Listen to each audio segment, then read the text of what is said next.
Today, we are back with the deranged Ford Ranger Blackout Edition for a little bit of TLC. It would appear that an albatross has had a big shit on this vehicle. Now, for those of you wondering where the workshop refurbishment video is, it is coming and it's still a little bit ongoing, so it will be out very soon and I will reveal all. If you watched the last video on this somewhat deranged Ford Ranger, I was installing the front lower nudge bar, bull bar, whatever you want to call it, and I ran into an issue with the parking sensors fouling the bar and of course bleeping majority of the time. Also, I had to set them at a lower or an angled pitch, which I wasn't happy with, so I'm going to be looking at that today. But let's take a look at the cosmetic stuff we're going to address as well. So the cosmetic stuff we're going to be doing today is taking care of all this flaky paint, tidying up the rear tow bar, give it a rust treatment and a new coat of paint. As for the front, we're going to be removing the under tray and giving that a refresh. And I shall also be taking a look at the mounts for this bar to see if I can make some adjustments. The current position of that front bar works fine in terms of the parking sensors. I'm going to put some lines of masking tape to pitch out where it's currently sitting. The removal of the under tray is quite straightforward. It's a 15mm. The two at the back you just loosen, the two at the front you remove and then slide the tray out. So the tray is in a bit of a state. There's plenty of life left in it. So we shall take it back to the metal as far as we possibly can. Rust treatment and a fresh coat of paint.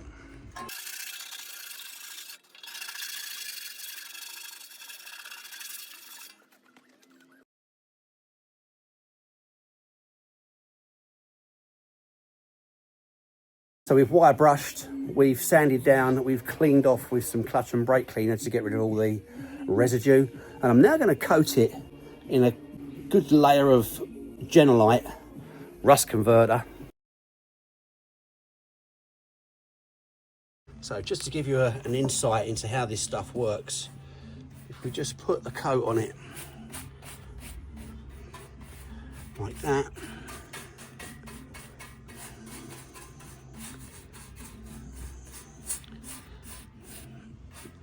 you'll see that it transforms the surface and it leaves it ready for paint. But if you look at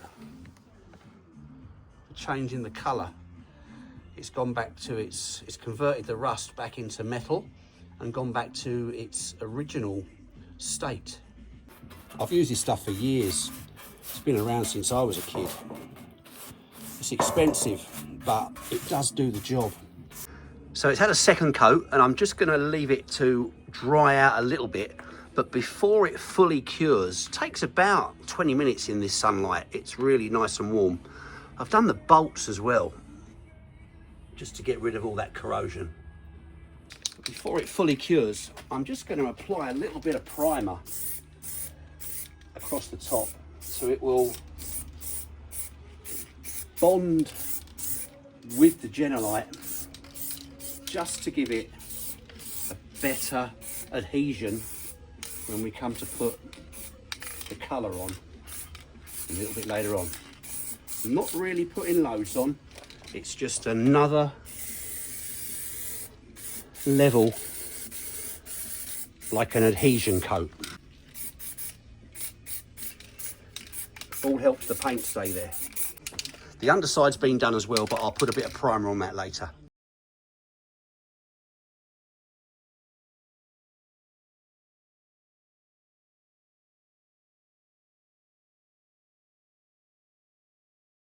That's the tray top coated inside and out, including the bolts. We'll give that a few hours to cure off. So I'm just going to remove this front bar.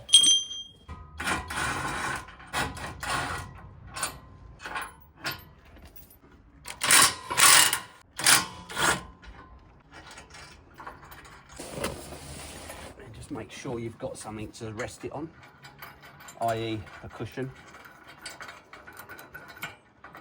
because you don't want to scratch it up.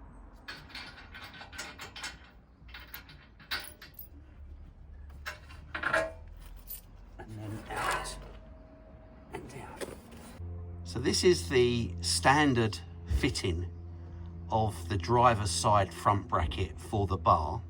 And you can just see you've got roughly there, in reality, about 1.25 inches distance between the bottom of the front bumper and the top of that bracket.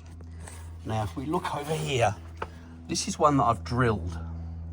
And now you can see you've clearly got at least another 1.5 inches distance between the bottom of the bumper on that side and the bottom of the bumper on this side. And with the adjustment that's allowed on the front two bolt fixings, I should be able to get a better position, slightly lower and out the way of these little darlings here. This is the bracket removed from the chassis that holds that rail on. This is the front one, this is the back one. Inside, it's got a spacer welded to it, so there's not a great deal that I can actually do with that. I could elongate that hole a little bit, but it's getting a little bit risky and I don't want to break the welds. So what I can do is I'm going to drill a 14mm hole above this one to elongate this to give me that extra bit of drop on the front. And the good thing about it is, if it wasn't to work, then there's no harm done to the bracket. We could still use the existing elongated hole.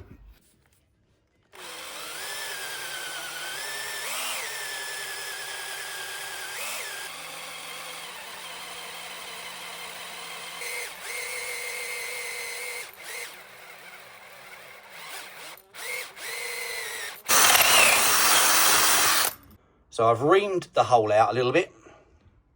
Perfect where I want it. I'll put a little bit of paint on that just to cover the bare metal. I've resprayed the bracket, got rid of all the bare metal. Remember, when we're taking these brackets off, that the bolts aren't really captive. So I've put a little bit of tape around the ends to make sure that they don't drop back in the chassis. And while I'm here, this face, which won't really be seen once that bracket goes back, I'm just putting a little coat of Genelite on it around those mounts because they're a little bit corroded, and it will provide a considerable amount of additional protection going forward. Prevention is definitely better than cure. Gently removing my little bits of tape. These do have a little disc which holds the bolt in place, but it's a bit scary. It's not overly tight. And that one has just dropped out. Yeah, these definitely aren't a great idea. They could have come up with something a little bit better than a plastic disc that ultimately just wants to fall out. A lot of these kits come with something that's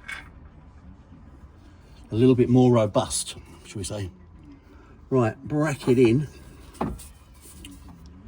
The fact that the Genelite hasn't dried is not a problem.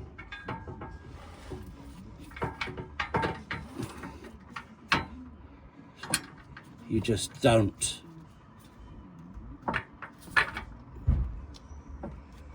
want to lose that bolt.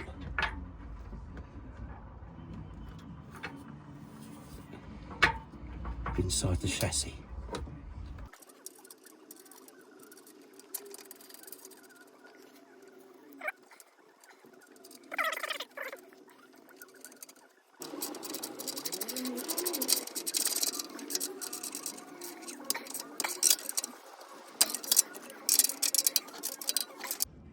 And that's the bracket all fixed back.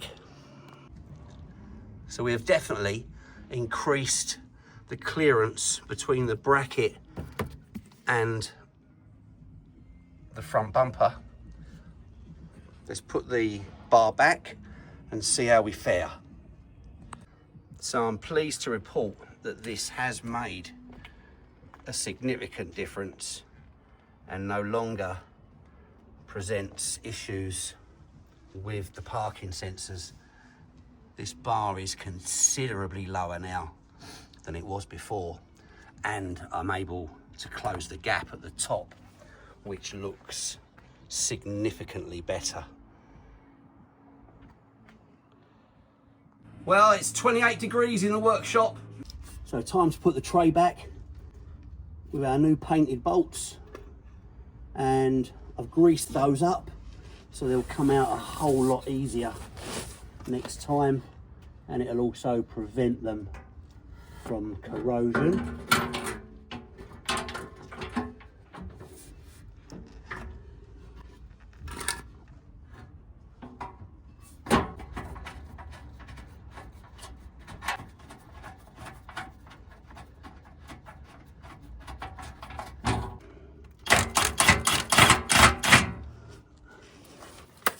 Make sure we're lined up.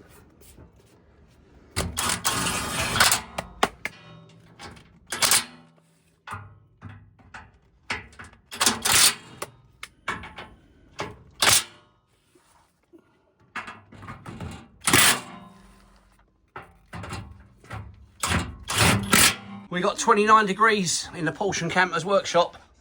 Still got the back end to do.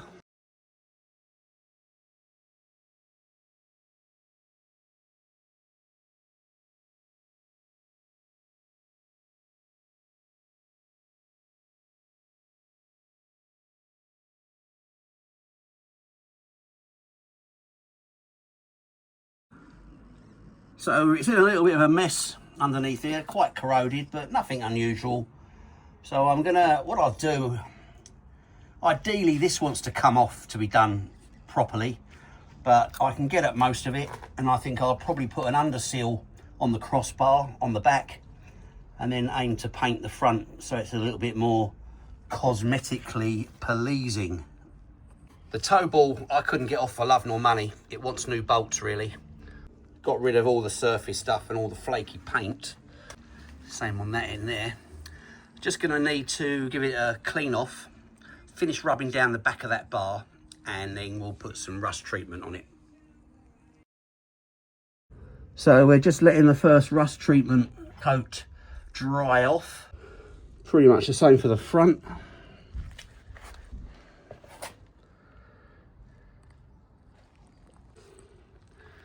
And then we shall mask up for some paint. So we've hit 30/31. It just went down as I put the camera on it. It's a warm one today. All masked up. Ready for some primer.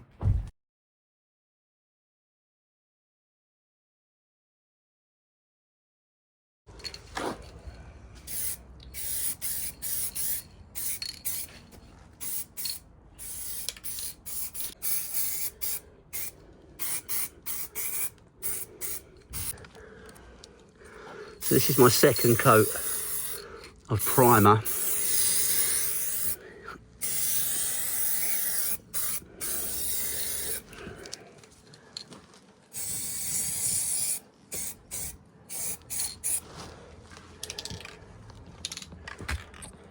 Just going to put a little bit of black on top of the primer while it's still damp.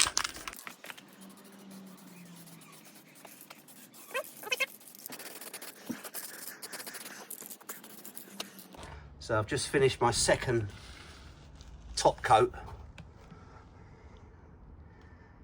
which is currently just drying, and then we'll put a third on just to finish it off. So the final coat,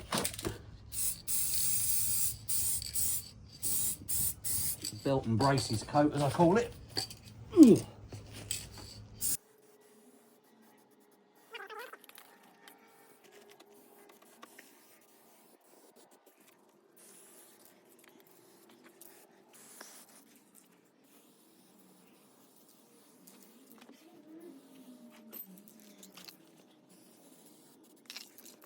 Just leaves me to put the 3 bolts back.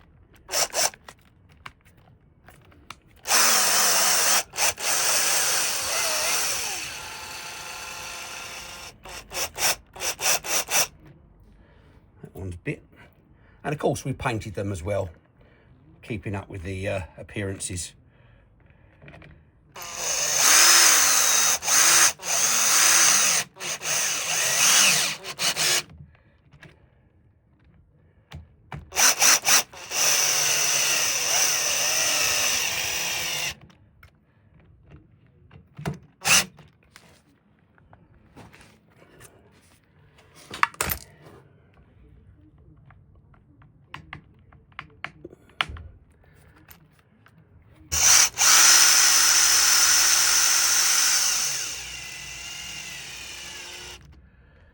Just a little bit of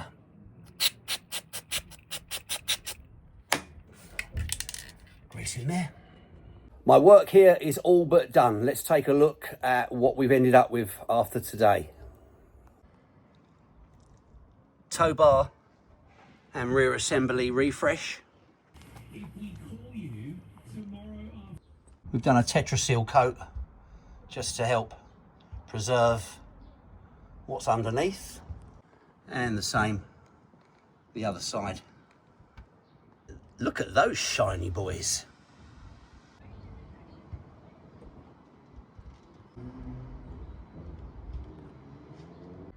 And the realignment of the front nudge bar.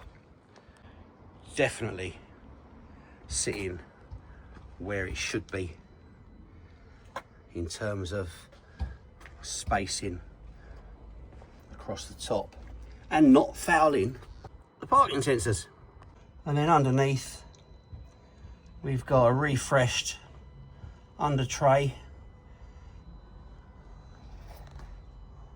re-drilled brackets all painted in, and rust treated various panels and rails just to finish her off on the deranged Ranger. That's about it for this one. Thanks for watching. Catch you in the next one. Bye for now. And this is all the rust from the tow bar.